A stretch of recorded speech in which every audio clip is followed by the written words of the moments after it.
ये सोचकर बादशाह ने उनसे ऐसे ही कहा, देखते हाँ, रहिएगा। यह बक्सा मेरा ही है। मैंने ही इसे वहाँ सुरक्षित किया हुआ था। लेकिन तुम दोनों ने ईमानदारी से यह संदूक मेरे दरबार में लाकर बहुत अच्छा किया है। मैं तुम्हारी इस सच्चाई से खुश हूँ, इसलिए तुम्हें इनाम दिया जाएगा। ये कहकर बादशाह ने अपने सिपाहियों से कहा, सिपाहियों, यह संदूक इनसे ले लो और खजाने में रख दो। और हाँ, इन्होंने ईमानदारी का सबूत दिया है, इसलिए मेरे खजाने से इन्हें इनाम के तौर पर कुछ धन दे दिया जाए ताकि ये खुश भी हो जाए और दूसरों के लिए एक मिसाल भी बने। सिपाहियों ने बादशाह के आदेश पर उनसे वह संदूक ले लिया और उसके बदले इनाम के तौर पर उन्हें कुछ धन दे दिया। सरपंच वह रकम पाकर बहुत खुश था, मगर राजू का दिल बेचैन था। उसे अच्छी तरह मालूम था कि बादशाह झूठ बोल रहा है, लेकिन वह कुछ कह नहीं सकता था क्योंकि कोयल ने उसे अपनी सच्चाई बताने से मना किया था। राजू को डर था कि अगर उसने सच बता दिया तो उसका अपने पिताजी से मिलना मुश्किल हो जाएगा। राजू के लिए दौलत से बढ़कर अपने पिताजी से मिलना जरूरी था, इसलिए वह चुप रहा और फिर दोनों इनाम की रकम लेकर अपने घर की ओर चल पड़े। राजू सरपंच के साथ उसके घर चला गया और घर पहुंचकर उसने अपनी रकम भी सरपंच को दी और कहा, सरपंच जी, ये रकम भी आप ही रख लीजिए। आपने हमेशा मेरी देखभाल की है और मुझे खुशी है कि ये रकम आपके काम आएगी। सरपंच को वो रकम देकर राजू वहाँ से चला गया और अगले दिन सुबह होते ही राजू फिर से जंगल की ओर चल पड़ा और कुछ ही देर में वह जंगल की उसी जगह पहुँच गया जहाँ उसे वह कोयल मिली थी। तभी वहाँ एक साधु आ पहुँचा जो एक बरगद के नीचे बैठा था। उसने राजू से पूछा, अरे बेटा, तुम कौन हो और इस जंगल में क्या कर रहे हो? मैं मोहन का बेटा हूँ और मैं इस जंगल में आता जाता रहता हूँ। ये सुनकर साधु चौंक तो गया मगर कुछ नहीं बोला और चुपचाप वहाँ से चला गया। साधु के जाते ही कोयल उड़ती हुई वहाँ आ पहुँची। वह साधु तुमसे क्या कह रहा था? कुछ नहीं, वह बस पूछ रहा था कि तुम कौन हो और यहाँ क्या कर रहे हो। मैंने बताया कि मैं मोहन का बेटा हूँ और यहाँ आता जाता रहता हूँ। यह साधु असल में एक धोखेबाज है। उसने सिर्फ साधु का वेश ओढ़ रखा है, लेकिन अंदर से वह एक शैतान है। मुझे उस साधु से कोई मतलब नहीं है, मुझे सिर्फ तुम और अपने पिताजी की परवाह है। बस तुम बताओ कि मैं तुम्हें उस श्राप से कैसे मुक्त करवा सकता हूँ। अच्छा, तो चलो फिर मेरे साथ। वह राजू को एक गुफा के अंदर ले आई जहाँ एक शीशे की बोतल पड़ी थी जिसमें जल भरा हुआ था। कल पूर्णिमा की रात है, तुम्हें आधी रात को इसी जगह आकर आंखें बंद करके उस बोतल को तोड़ना होगा। बोतल टूटते ही मैं शराब के प्रभाव से मुक्त हो जाऊंगी और फिर तुम्हें यह राज बताऊंगी कि तुम्हारे पिता कहाँ हैं। क्या मैं इस बोतल को अभी तोड़ दूं? नहीं, कल पूर्णिमा की रात है, तुम इसे सिर्फ कल ही तोड़ सकते हो। इतना कहकर वह कोयल वहाँ से उड़ गई और राजू भी अपने घर की तरफ चल पड़ा और दूसरी तरफ वह साधु शुक्र उन दोनों की बातें सुन रहा था। वह भी राजू के पीछे चल पड़ा। जब राजू अपने घर के करीब पहुँचा तो उसने साधु को अपने पीछे आते देखा और वही रुक गया। साधु करीब आकर राजू से बोला, मैंने अपनी आंखों से देखा है कि तुम कोयल से बात कर रहे थे। देखो, तुम इस कोयल को नहीं जानते, वह कोई साधारण कोयल नहीं है। मैं सब जानता हूँ, लेकिन वह कोयल मेरे पिताजी के बारे में जानती है और मैं किसी भी कीमत पर अपने पिताजी को पाना चाहता हूँ। तुम्हारे पिताजी अब इस संसार में नहीं रहे। वह कोयल तुम्हें फंसाकर शाप से मुक्ति पाना चाहती है। यह सुनकर राजू क्रोधित हो गया। अरे साधु महाराज, मैं साधुओं का सम्मान करता हूँ, मगर तुम्हारे जैसे पाखंडी साधुओं का नहीं। याद रखो, इसके आगे मैं एक भी शब्द बर्दाश्त नहीं कर सकता। बेहतर है चुपचाप यहाँ से निकल जाओ। साधु कुछ कहने ही वाला था कि राजू ने उसे धक्का दे दिया और कहा, चले जाओ वरना तुम्हारे लिए अच्छा नहीं होगा। यह कहकर राजू अपने घर चला गया और दूसरी तरफ सरपंच और उसकी बीवी जब अपने घर से निकले तो उनकी नजर साधु पर पड़ी। वे दोनों साधु के पास आए और सरपंच ने साधु से कहा, अरे साधु महाराज, आप यहाँ क्या कर रहे हैं? मैंने राजू को सच्चाई बताने का प्रयास किया, लेकिन वह सुनने को तैयार ही नहीं हुआ और वह उस कोयल को श्राप से मुक्त करवाना चाहता है। अगर वह कोयल अपने श्राप से मुक्त हो गई तो गांव में तबाही आ जाएगी। गांव का एक भी व्यक्ति जीवित नहीं बचेगा। हाँ, बिल्कुल सही, लेकिन राजू सुनने के लिए तैयार ही नहीं है। साधु महाराज, आप चिंता मत करें, मैं अभी राजू को समझाता हूँ। ये कहकर सरपंच उसी वक्त राजू के घर गया और घर जाकर राजू से कहा, राजू, यह मैं क्या सुन रहा हूँ? तुम जंगल में किसी कोयल से मिलते हो जो इंसानों की तरह बातें करती है। क्या तुम्हें यह अजीब नहीं लगा कि एक कोयल इंसान की तरह कैसे बोल सकती है? ओह, तो आपको पता चल गया। देखिए सरपंच जी, शुरू में मुझे यह सब अजीब लगा था, लेकिन अब नहीं, और मुझे पूरा विश्वास है कि यह बात आपको उस साधु ने ही बताई होगी। देखिए सरपंच जी, 8 साल पहले मेरे पिताजी रहस्यमय ढंग से लापता हो गए थे और वह कोयल जानती है कि मेरे पिताजी कहाँ हैं। मैं बस अपने पिताजी को पाना चाहता हूँ, उनसे मिलना चाहता हूँ। बेटा, तुम अपने पिताजी के बारे में कुछ भी नहीं जानते हो? हाँ, मैं नहीं जानता, बिल्कुल नहीं जानता, क्योंकि आपने कभी मुझे बताया ही नहीं और न ही गाँव वालों ने कुछ कहा, तो फिर मैं कैसे जान पाता? अब मैं किसी की बात पर विश्वास क्यों करूं? बताइए, मुझे सिर्फ कोयल की बात पर विश्वास है और कल पूर्णिमा की रात है। कल मैं उस कोयल को श्राप से मुक्त कर दूंगा और वह कोयल श्राप से आजाद होकर मुझे मेरे पिताजी से मिलवाएगी। इतना कहकर राजू गुस्से में घर से बाहर निकल गया। राजू, मेरी बात सुनो। राजू, रुको। सरपंच ने राजू को आवाजें दी मगर उसने एक भी न सुनी और घर से निकल गया। सरपंच भी घर से बाहर आया और साधु भी घर के बाहर ही खड़ा था। सरपंच ने साधु से कहा, राजू पता नहीं कहाँ गया है। अब हमें कल तक का इंतजार करना होगा और जंगल में जाकर राजू को बोतल तोड़ने से रोकना होगा। अगली रात साधु सरपंच को लेकर जंगल में उस गुफा के पास ले गया और कहा, यही वह गुफा है जहाँ वह बोतल पड़ी है जिसमें उस डाइन कोयल की शक्तियाँ हैं। राजू यहाँ आता ही होगा। हम एक तरफ छुप जाते हैं। यह कहकर वे दोनों गुफा के एक तरफ छुप गए और उसी वक्त राजू वहाँ आ जाता है। राजू को देखकर वह कोयल उड़ती हुई राजू के पास आई और बोली, यहाँ साधु और सरपंच आए हैं। वे गुफा के एक तरफ चुपचाप खड़े हैं। वे तुम्हें इस बोतल को तोड़ने से रोकेंगे, पर तुम उनकी बात मत मानना। अगर तुम उनकी बात मान लो तो तुम कभी अपने पिताजी से नहीं मिल पाओगे।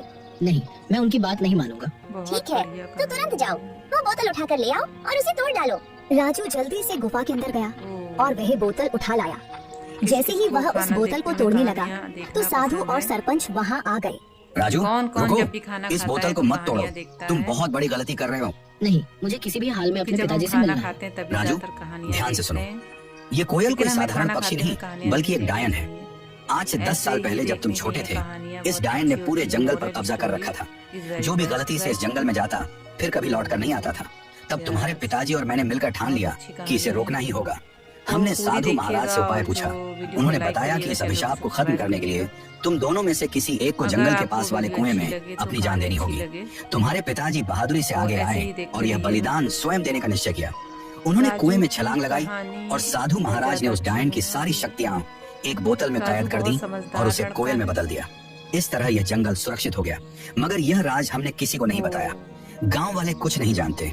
ये बात सिर्फ मुझे और साधु महाराज को मालूम थी, इसलिए हमने तुम्हें भी कभी नहीं बताया। लेकिन अगर तुमने ये बोतल तोड़ दी तो ये फिर से अपने असली रूप में आ जाएगी। ये सिर्फ उसकी एक चाल है। ये लोग झूठ बोल रहे हैं। सच्चाई वही है जो मैं कह रही हूँ। अगर मेरे मन में कोई चाल होती तो मैं तुम्हारी मदद क्यों करती?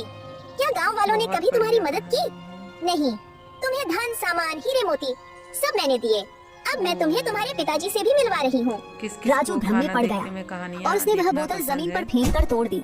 फिर अचानक वह कौन कोयल जब भी खाना एक खाता है डायन तो के रूप में कहानियां आ गई। देखता है। राजू, तुमने मेरा बड़ा काम आसान कर दिया। अब मैं आजाद जब हम हूँ और खाना अब तुम खाते हैं सबकी तभी शामत आ गई ज्यादातर है। कहानियां आज मैं तुम में देखते से हैं। किसी को भी जिंदा नहीं छोड़ूंगी। लेकिन हमें खाना राजू, खाते हुए कहानियां तुमने नहीं बहुत बड़ी देखनी गलती कर दी है। अब ये चाहिए। डायन ऐसे हमें ही किसी भी देखने हाल में की जिंदा नहीं कहानियां छोड़ेगी। बहुत अच्छी मुझे होती माफ हैं, कर दीजिए मोटिवेशन सरपंच साहब, इस मैं उसके वजह से बहकावे में आ गया था। क्या अब इसका कोई हल नहीं बचा? इसका बस एक ही हल है कि हमें तुरंत उस कुएं के पास जाना होगा।